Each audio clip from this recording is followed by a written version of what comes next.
കർത്താവിന് നമ്മോടുള്ള സ്നേഹം അനന്തമാണെന്നും അതിന് അന്ത്യമില്ലെന്നും പ്രഖ്യാപിച്ചുകൊണ്ട് പുതിയൊരു പ്രഭാതം കൂടി നമുക്ക് ദൈവം തന്നിരിക്കുകയാണ്. ദൈവം നമുക്ക് ദാനമായി നൽകിയിരിക്കുന്ന ഈ പുതിയ പ്രഭാതത്തിൽ ലോകമെമ്പാടുമുള്ള എല്ലാ ഗുഡ്നസ് ടി വി പ്രേക്ഷകരെയും പ്രഭാത വിരുന്നിൻ്റെ പുതിയ അധ്യായത്തിലേക്ക് ഏറെ സ്നേഹത്തോടെ സ്വാഗതം ചെയ്യുന്നു. നമുക്ക് ഏറെ നന്ദിയോടെ ഈ പ്രഭാതത്തെ നമുക്ക് വരവേൽക്കാം. നമ്മളെ ഒരിക്കലും തമ്പുരാൻ മറക്കുന്നില്ല. നമ്മോടുള്ള സ്നേഹം അനന്തമാണ്, നമ്മോടുള്ള കാരുണ്യം അനന്തമാണെന്ന് അവിടുന്ന് ഓരോ പ്രഭാതത്തിലൂടെയും നമ്മെ വിളിച്ചറിയിക്കുകയാണ്. ഈ പ്രാർത്ഥനാ ശുശ്രൂഷയിൽ പ്രത്യേകമായിട്ട് പരിശുദ്ധ അമ്മയുടെ മധ്യസ്ഥം നമുക്ക് തേടാം. പരിശുദ്ധ അമ്മ നമ്മളെ ഓരോരുത്തരെയും നമുക്ക് വേണ്ടി പ്രത്യേകമായിട്ട് പ്രാർത്ഥിച്ച് ആത്മാവിന് നിറവിൽ നമ്മളെ കാത്തു പരിപാലിക്കുന്നു. പരിശുദ്ധ അമ്മ എപ്പോഴും നമ്മളെ വഴികാട്ടിയാണ്, നമ്മളെ കൈപിടിച്ച് നടത്തുന്നു, നമുക്ക് വേണ്ടി തിരുക്കുമാരനോട് മധ്യസ്ഥം വഹിക്കുന്നു. ആ അമ്മയോട് നമുക്ക് പ്രത്യേകമായിട്ട് പ്രാർത്ഥിക്കാം. നന്മ നിറഞ്ഞ മറിയമേ, സുസ്ഥീ, കർത്താവ് അങ്ങയുടെ കൂടെ സ്ത്രീകളിൽ അങ്ങ് അനുഗ്രഹിക്കപ്പെട്ടവളാകുന്നു, അങ്ങയുടെ ഉദരത്തിൻഫലമായി ഈശോ അനുഗ്രഹിക്കപ്പെട്ടവനാകുന്നു.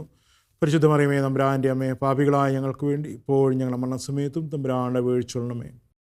പ്രത്യേക നിയോഗമായിട്ട് എല്ലാ വിശ്വാസ സമൂഹങ്ങളെയും എല്ലാ വിശ്വാസികളെയും ദൈവമക്കളെയും പ്രത്യേകമായിട്ട് സമർപ്പിക്കാം. ജീവിതത്തിൽ ഓരോ പ്രതിസന്ധി ഘട്ടങ്ങളിലൂടെയും കടന്നു പോകുമ്പോൾ അത് വിശ്വാസപരമായ രീതിയിലാണെങ്കിലും മറ്റേത് രീതിയിലാണെങ്കിലും കർത്താവിൻ്റെ കരം പിടിച്ച് മുമ്പോട്ട് പോകുവാൻ ദൈവം അവരെ സഹായിക്കട്ടെ എന്ന് പ്രത്യേകമായിട്ട് പ്രാർത്ഥിക്കാം. പരിമളത്തിനുറവയാം നറുസൗരഭ്യമാകട്ടെ ഞങ്ങളുമീ മണ്ണിൽ.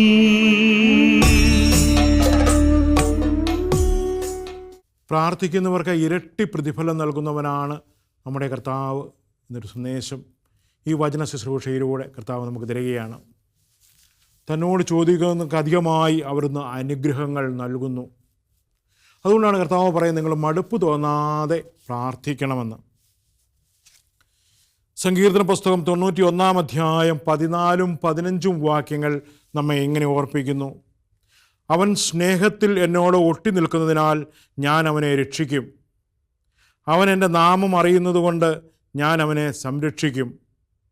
അവൻ എന്നെ വിളിച്ചപേക്ഷിക്കുമ്പോൾ ഞാൻ അവന് ഉത്തരമരുളും. അവൻ്റെ കഷ്ടതയിൽ ഞാൻ അവനോട് ചേർന്ന് നിൽക്കും. ഞാൻ അവനെ മോചിപ്പിക്കുകയും മഹത്വപ്പെടുത്തുകയും ചെയ്യും. കർത്താവിനെ വിളിച്ചപേക്ഷിക്കുന്ന ഓരോരുത്തർക്കും തമ്പുരാൻ നൽകുന്ന വലിയ ഒരു വാഗ്ദാനമാണ്. അവൻ സ്നേഹത്തിൽ എന്നോട് ഒട്ടി നിൽക്കുന്നതിനാൽ നമ്മളെപ്പോഴും കർത്താവിനോട് ഒട്ടി നിൽക്കുവാനായിട്ട്, കർത്താവിനോട് ചേർന്ന് നിൽക്കുവാനായിട്ട് നമുക്ക് സാധിക്കണം. സ്നേഹത്തിൽ ചേർന്ന് നിൽക്കുവാനായിട്ട് നമുക്ക് സാധിച്ചാൽ നമ്മുടെ പ്രാർത്ഥനകളെല്ലാം അവിടുന്ന് ശ്രവിക്കുമെന്ന് കർത്താവ് വ്യക്തമായിട്ട് പറയുകയാണ്. ഞാൻ അവനെ അനുഗ്രഹിച്ചുയർത്തും, കാരണം അവൻ എൻ്റെ നാമം അറിയുന്നു. കർത്താവിൻ്റെ നാമം അറിഞ്ഞ് അതിനോട് ചേർന്ന് നിൽക്കുവാനായിട്ട്, ആ സ്നേഹത്തിൽ ഒട്ടി നിൽക്കുവാനായിട്ട് നമുക്ക് ഓരോരുത്തർക്കും പരിശ്രമിക്കണം. നമുക്കതിന് സാധിക്കുന്നുണ്ടോ എന്നുള്ളതാണ് നമ്മൾ ഈ അവസരത്തെ ചിന്തിക്കേണ്ടത്. നമ്മൾ അവനെ വിളിച്ചപേക്ഷിക്കണം. നമ്മുടെ പ്രശ്നങ്ങളുടെയും പ്രതിസന്ധികളുടെയും ഘട്ടങ്ങളിൽ നമ്മൾ ആരെയാണ് വിളിച്ചപേക്ഷിക്കുന്നത്? തമ്പുരാനെ വിളിച്ചപേക്ഷിക്കാൻ നമുക്ക് സാധിക്കുന്നുണ്ടോ? വിളിച്ചപേക്ഷിച്ചാൽ തീർച്ചയായും ഞാൻ അവന് ഉത്തരമരുളുമെന്ന് കർത്താവ് പറയുകയാണ്. സങ്കീർത്തനങ്ങളിലൂടെ കർത്താവ് നമുക്കൊരു വലിയ വാഗ്ദാനമാണ് തരുന്നത്. എന്നെ വിളിച്ചപേക്ഷിക്കുക, നിനക്ക് ഞാൻ ഉത്തരമരുളും. നിൻ്റെ ജീവിതത്തിലെ പ്രശ്നങ്ങൾ എന്തും ആയിക്കോട്ടെ, നിൻ്റെ ജീവിതത്തിൽ എന്തെല്ലാം കരുതലുകളുണ്ടായിക്കോട്ടെ, എന്തെല്ലാം പ്രതിബന്ധങ്ങൾ ഉണ്ടായിക്കൊള്ളട്ടെ, നീ എന്നെ വിളിച്ചപേക്ഷിക്കുക, ഞാൻ അതിനെല്ലാം പരിഹാരം കാണിച്ചു തരാം. ഇത് നമുക്കായി ദൈവം തന്നിരിക്കുന്ന അവിടുത്തെ മാറ്റമില്ലാത്തൊരു വാഗ്ദാനമാണ്. നമ്മൾ പലരുടെയും വാഗ്ദാനങ്ങൾ കേട്ടിട്ടുണ്ട്. ഞാൻ നിന്നെ നോക്കിക്കൊള്ളാം, നിൻ്റെ കാര്യങ്ങളെല്ലാം നോക്കിക്കൊള്ളാം, നിനക്ക് എന്തു വേണമെങ്കിൽ ഞാൻ തന്നുകൊള്ളാം. പക്ഷേ ആവശ്യ നേരത്ത് ഈ വാഗ്ദാനങ്ങളൊന്നും പലപ്പോഴും നടപ്പാകാതെ പോവുകയാണ് ചെയ്യുന്നത്. എന്നാൽ തമ്പുരാൻ പറയുന്നു, നീ എന്നോട് ചേർന്ന് നിന്നാൽ നിന്നെ ഞാൻ ഉപേക്ഷിക്കുകയില്ല. തമ്പുരാൻ്റെ വാഗ്ദാനം നിത്യമായിട്ടുള്ളതാണ്, മാറ്റമില്ലാത്ത വാഗ്ദാനമാണ്. മനുഷ്യൻ്റെ വാഗ്ദാനങ്ങളും മനുഷ്യൻ്റെ പ്രലോഭനങ്ങളുമൊക്കെയാണ് മാറിപ്പോകുന്നത്. കാര്യം കാണുവാൻ വേണ്ടിയാണ് പലപ്പോഴും മനുഷ്യൻ മറ്റുള്ളവർക്ക് വാഗ്ദാനങ്ങൾ കൊടുക്കുക. കാര്യം കഴിഞ്ഞാൽ പലപ്പോഴും നമ്മളവർക്ക് ഉപേക്ഷിക്കപ്പെട്ടവരാണ്. അതുകൊണ്ടാണ് നമ്മൾ മനുഷ്യരെക്കാൾ അധികമായി ദൈവത്തിൽ ആശ്രയിക്കണമെന്ന് വചനം നമ്മെ പഠിപ്പിക്കുന്നത്. ജീവിതത്തിലെ പ്രശ്നങ്ങളിലൂടെ കടന്നു പോകുമ്പോൾ ദൈവം ആശ്രയിക്കുവാൻ നമുക്ക് പറ്റിയ ഏറ്റവും നല്ല ഒരു ആലയമാണ്, ഒരു ആശ്രയ കേന്ദ്രമാണ്, അഭയ കേന്ദ്രമാണ് നമ്മുടെ കർത്താവ്. ആ ആശ്രയിക്കുവാൻ നമ്മൾ മനസ്സ് വയ്ക്കണം. ഈ ഒരു ബോധ്യം നമുക്കുണ്ടാണ്. നമുക്ക് ബോധ്യങ്ങളില്ലാതെ കാര്യങ്ങളൊന്നും ചെയ്യുവാനായിട്ട് പറ്റുകയില്ല. അതുകൊണ്ടാണ് കർത്താവ് പറയുന്നത്, മത്തായിയുടെ സുവിശേഷം 6-ാം അധ്യായം 33-ാം വാക്യം പറയുന്നു, നമ്മൾ എന്ത് ചെയ്യണമെന്ന് കൃത്യമായിട്ട് പറയുന്നുണ്ട്. നിങ്ങൾ ആദ്യം അവിടുത്തെ രാജ്യവും അവിടുത്തെ നീതിയും അന്വേഷിക്കുക, അതോടൊപ്പം മറ്റുള്ളവയെല്ലാം നിങ്ങൾക്ക് നൽകപ്പെടും. നമ്മൾ ഏറ്റവും ആദ്യം ചെയ്യേണ്ട കാര്യം ഇതാണ്. ദൈവത്തിൻ്റെ നീതിയും അവിടുത്തെ രാജ്യവും ദൈവമഹത്വത്തിനായി നമ്മളാൽ കഴിയുന്ന കാര്യങ്ങൾ ചെയ്യുക. അതാണ് ഏറ്റവും പ്രധാനപ്പെട്ട കാര്യം. ദൈവത്തിൻ്റെ രാജ്യവും അവിടുത്തെ നീതിയും, ദൈവത്തോട് ചേർന്ന് നിൽക്കുക. ഇത് മാത്രം ചെയ്താൽ മതി. ഒരു തരത്തിലുള്ള അപകടങ്ങളും അസ്വസ്ഥതകളും വേദനകളും നമ്മളെ കീഴടക്കുകയില്ല. അതുകൊണ്ട് ആ സങ്കീർത്തകൻ പറയുന്നു, 31-ാം അധ്യായം 19-ാം വാക്യം, കർത്താവേ, അങ്ങയുടെ അനുഗ്രഹങ്ങൾ എത്ര വലുതാണ്, തൻ്റെ ഭക്തർക്ക് വേണ്ടി അവിടുന്ന് അവ ഒരുക്കി വച്ചിരിക്കുന്നു. അങ്ങയിൽ അഭയം തേടുന്നവർക്ക് അവ പരസ്യമായി നൽകുന്നു. സങ്കീർത്തകൻ പറയുന്നതാണ്. കർത്താവ് ആ സങ്കീർത്തകൻ ഇതൊക്കെ അനുഭവിച്ചറിഞ്ഞ വ്യക്തിയാണ്. ആ അനുഭവിച്ച ആ സന്തോഷം നമ്മളുമായിട്ട് പങ്കുവയ്ക്കുകയാണ്. കർത്താവെ, അങ്ങയുടെ അനുഗ്രഹങ്ങൾ എത്ര വിപുലമാണ്, അല്ലെങ്കിൽ എത്ര വലുതാണ്. തൻ്റെ ഭക്തർക്ക് വേണ്ടി അവിടുന്ന് അവ ഒരുക്കി വച്ചിരിക്കുന്നു. അങ്ങയിൽ അഭയം തേടുന്നവർക്ക് അവ പരസ്യമായി അവിടുന്ന് നൽകുന്നു. കർത്താവിൽ അഭയം തേടുന്നവർ ഒരിക്കലും വെറും കൈയോടെ പോകേണ്ടി വരികയില്ല എന്ന് സങ്കീർത്തകൻ ആവർത്തിച്ച് പറയുകയാണ്. അതുകൊണ്ടാണ് കർത്താവ് പലപ്പോഴും പറയുന്നത്, നിങ്ങൾ ഭയപ്പെടേണ്ട, നിങ്ങൾ എന്നിൽ വിശ്വസിക്കുക, എന്നോട് ചേർന്ന് നിൽക്കുക, നിങ്ങളെ ഞാൻ അനുഗ്രഹിച്ചുയർത്തും. നിങ്ങളുടെ ജീവിതം നവീകരിക്കപ്പെടും, നിങ്ങളുടെ ജീവിതം സന്തോഷമുള്ളതായി തീരും. ഈ തിരുവചനങ്ങൾ ഉറപ്പ് തരുന്നതനുസരിച്ച് നമ്മൾ പൂർണ്ണ ഹൃദയത്തോടെ കർത്താവിനെ സ്നേഹിക്കുകയും ഭൗമികമായ എല്ലാ നന്മകൾക്കും അവിടെ നമ്മെ പ്രതിഫലം നൽകുകയും ചെയ്യും. നമ്മൾ പൂർണ്ണ ഹൃദയത്തോടെ ദൈവത്തെ അന്വേഷിക്കണം, പൂർണ്ണ ഹൃദയത്തോടെ ദൈവത്തെ സ്നേഹിക്കണം. നമ്മുടെ സ്നേഹം പൂർണ്ണമായിരിക്കണം. അപ്പോൾ സ്വർഗീയ നന്മകളോടൊപ്പം ഭൗമികമായ നന്മകളും നമ്മുടെ ജീവിതത്തിലേക്ക് വന്നു ചേരും. അതാണ് കർത്താവ്. നമ്മൾ ഈ ലോകത്തിൽ സന്തോഷത്തോടെ സമാധാനത്തോടെയും ജീവിക്കണമെന്ന് തന്നെയാണ് ദൈവം ആഗ്രഹിക്കുന്നത്. ഒന്നിനും കുറവില്ലാത്തവരായി ജീവിക്കണമെന്ന് തന്നെയാണ് ദൈവം ആഗ്രഹിക്കുന്നത്. അല്ലാതെ എപ്പോഴും കണ്ണീരൊഴുക്കിയും പരാതി പറഞ്ഞും പരിഭവം പറഞ്ഞും ജീവിക്കുന്നവനാകണമെന്ന് ദൈവം ആഗ്രഹിക്കുന്നില്ല. അതുകൊണ്ടാണ് കർത്താവിനോട് ചേർന്ന് നിന്നാൽ സ്വർഗീയ നന്മകൾക്കൊപ്പം ഭൗമിക നന്മകൾ നൽകി ദൈവം നമ്മെ അനുഗ്രഹിക്കുമെന്ന് വചനം പറയുന്നത്. പൂർണ്ണ ഹൃദയത്തോടെ ദൈവത്തെ സ്നേഹിക്കുക. നമ്മുടെ കർത്താവ് നമ്മെ അധികമായി സ്നേഹിക്കുന്നുണ്ട്. അവിടുത്തെ ആ രാജ്യവും നീതിയും നമ്മൾ അന്വേഷിക്കുമ്പോൾ നമുക്കത് ബോധ്യമാകും. കർത്താവ് ഒത്തിരി സ്നേഹത്തോടെ ഒത്തിരി കരുതലോടെ നമ്മളെ അന്വേഷിച്ച് കണ്ടെത്തുന്നത്. പലപ്പോഴും നമുക്കത് മനസ്സിലാകാതെ പോകുന്നു എന്നുള്ളതാണ് ഏറ്റവും വലിയ പ്രശ്നം. അത് കർത്താവിൻ്റെ കരുതൽ അനുഭവിക്കുവാനായിട്ട് സാധിക്കുന്നില്ല. വേദനയുടെ നിമിഷങ്ങളിൽ നമ്മൾ കർത്താവിനെ വിളിച്ചപേക്ഷിക്കുമെങ്കിലും കാര്യം നടന്നു കഴിയുമ്പോൾ, അല്ലെങ്കിൽ പ്രശ്നങ്ങൾ പരിഹരിച്ച് കഴിയുമ്പോൾ അത് എൻ്റെ സ്വന്തം കഴിവുകൊണ്ട് ചെയ്തതാണെന്ന് പറയുവാൻ വരെ നമ്മൾ മടി കാണിക്കാറില്ല. ജീവിതത്തിൽ നിന്ന് കർത്താവിനെ മാറ്റി നിർത്തുവാനായിട്ട്, അല്ലെങ്കിൽ സാഹചര്യങ്ങൾക്കൊത്ത് കർത്താവിനെ മാറ്റി നിർത്തുവാനായിട്ട് നമ്മൾ പലപ്പോഴും മടി കാണിക്കാറില്ല. കർത്താവിന് സാക്ഷ്യം കൊടുക്കേണ്ട മേഖലകളിൽ പോലും പലപ്പോഴും നമ്മൾ സാക്ഷ്യം കൊടുക്കുവാനായിട്ട് നമ്മൾ മടി കാണിക്കുക ചെയ്യുന്നത്. ഇത്തരം സാഹചര്യങ്ങളിലൊക്കെയാണ് കർത്താവ് പറയുന്നത്, നിങ്ങൾ എന്നോട് ചേർന്ന് നിൽക്കണം. വിശ്വാസ ജീവിതത്തിൽ ഒരിക്കലും നമുക്ക് ഇരട്ട മുഖം ഉണ്ടാകരുത്. എൻ്റെ നാഥനും രക്ഷകനും കർത്താവും മാത്രമാണ്, ഈശോ മാത്രമാണ് എന്നുള്ള അത് ഏറ്റവും ആത്മാർത്ഥതയോടെ ഏറ്റുപറയാൻ നമുക്ക് സാധിക്കണം. ഏറ്റുപറഞ്ഞാൽ മാത്രം പോരാ, സ്വന്തം ജീവിതത്തിലൂടെ ലോകത്തിന് അത് കാണിച്ചു കൊടുക്കുവാനും നമുക്ക് സാധിക്കണം. വിശ്വാസം പ്രഘോഷിക്കപ്പെടണം. നമ്മുടെ നാവിലൂടെ, നമ്മുടെ പ്രവർത്തികളിലൂടെ വിശ്വാസം പ്രഘോഷിക്കപ്പെടണം. നമ്മുടെ ആരാധനാ കർമ്മങ്ങളിലൂടെയൊക്കെ നമ്മുടെ വിശ്വാസം പ്രകീർത്തിക്കപ്പെടണം. അതൊക്കെയാണ് ഏറ്റുപറച്ചിലെന്ന് പറയുന്നത്. അവർ കർത്താവിനോട് അവിടുത്തെ കാരുണ്യത്തെ പ്രതിയും മനുഷ്യമക്കൾക്കായി അവിടുന്ന് ചെയ്ത അത്ഭുതങ്ങളെ പ്രതിയും നന്ദി പറയട്ടെ. എന്നാൽ അവിടുന്ന് ദാഹാർത്തിന് തൃപ്തി വരുത്തുകയും വിശപ്പുള്ളവന് വിശിഷ്ട വിഭവങ്ങൾ നൽകുകയും ചെയ്യുന്നു, അല്ലെങ്കിൽ വിശിഷ്ട വിഭവങ്ങൾ കൊണ്ട് അവനെ തൃപ്തനാക്കുകയും ചെയ്യുന്നു. സങ്കീർത്തനം 107:8-9.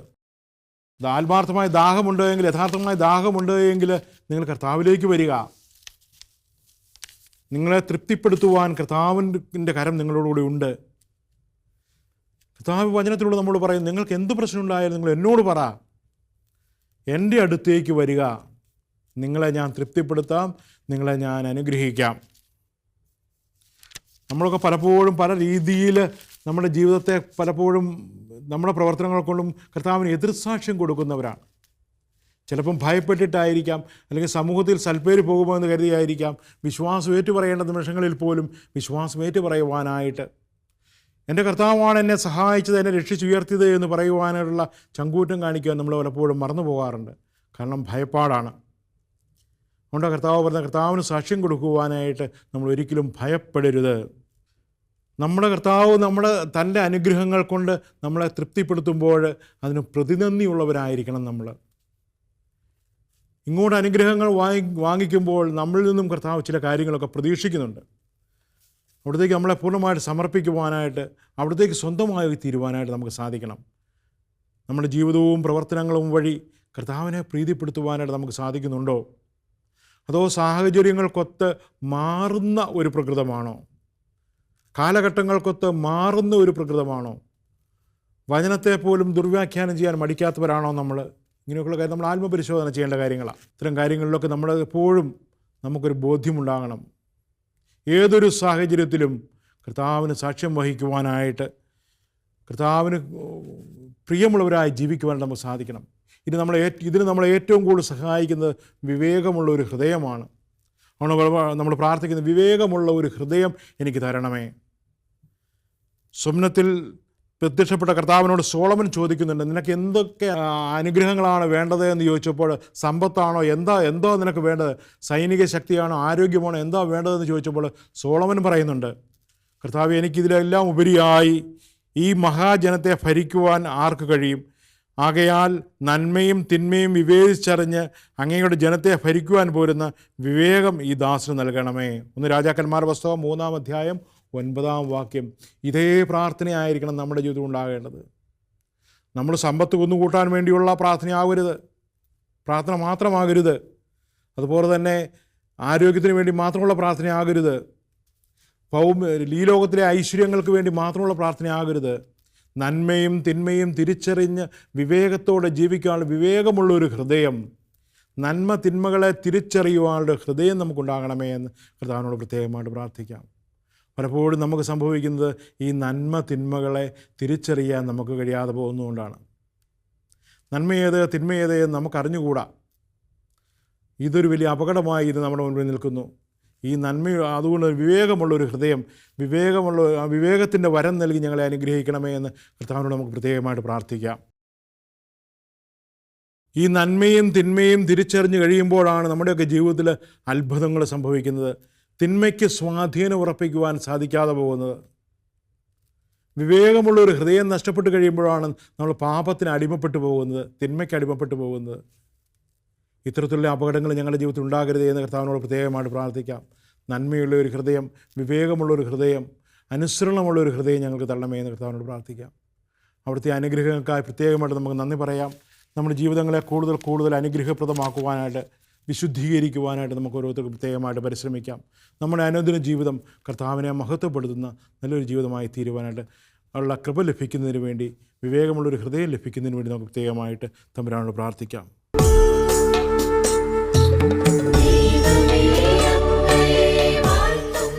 പിതാവും പുത്രനും പരിശുദ്ധാത്മാവുമായ തൃത്വക ദൈവമേ, ഞങ്ങളങ്ങേ ആരാധിക്കുന്നു. നിങ്ങളുടെ സ്നേഹക്കൂട്ടായ്മയിൽ ഞങ്ങളെയും ഒത്തുചേർക്കണമേ. ആ സ്നേഹത്തിൻ്റെ ഐക്യത്തിൽ, ആ കൂട്ടായ്മയുടെ ഐക്യത്തിൽ ഞങ്ങളെ വളർത്തണമേ.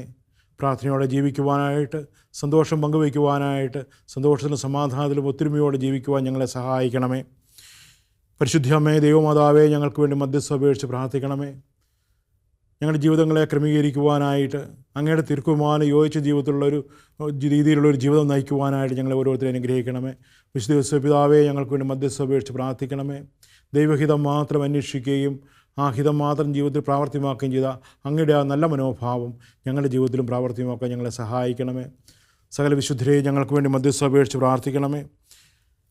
നിങ്ങൾ ദൈവത്തെ ഈ ലോകത്തിൽ മഹത്വപ്പെടുത്തി സ്വർഗ്ഗസൗഭാഗ്യത്തിനർഹരായതുപോലെ ദൈവഹിതം അന്വേഷിച്ച് ജീവിച്ചുകൊണ്ട് ദൈവത്തെ മഹത്വപ്പെടുത്തുവാനും, ഭൂമിയിൽ ദൈവത്തെ പ്രീതിപ്പെടുത്തുകയായി ജീവിച്ചുകൊണ്ട് സ്വർഗ്ഗത്തിൽ നിങ്ങളോടൊത്ത് ദൈവത്തെ മഹത്വപ്പെടുത്തുവാൻ ഞങ്ങളെ അനുഗ്രഹിക്കണമേ. സകല മാലാഖമാരെ, വിശുദ്ധരെ ഞങ്ങൾക്ക് വേണ്ടി മധ്യസ്ഥ അപേക്ഷിച്ച് പ്രാർത്ഥിക്കണമേ. പ്രത്യേകമായി ഞങ്ങളുടെ കാവൽ മാലാഖമാരെ, ഞങ്ങളുടെ ഇടവക മധ്യസ്ഥന്മാരെ ഞങ്ങൾക്ക് വേണ്ടി പ്രത്യേകമായിട്ട് പ്രാർത്ഥിക്കണമേ. ഞങ്ങളുടെ ജീവിതത്തെ നവീകരിക്കുവാനും വിശുദ്ധീകരിക്കുവാനും ഞങ്ങളുടെ കൂടെയൊന്നും ഉണ്ടാവണമേ. കൂട്ടായ്മയുടെ സ്നേഹത്തിലെ ഐക്യത്തിൽ ഞങ്ങളെ വളർത്തണമേ. സ്നേഹം പങ്കുവയ്ക്കുവാനും, സ്നേഹം അനുഭവിക്കുവാനും, സ്നേഹം പകർന്നു കൊടുക്കുവാനും ഞങ്ങളെ ഓരോരുത്തരെയും അനുഗ്രഹിക്കണമേ.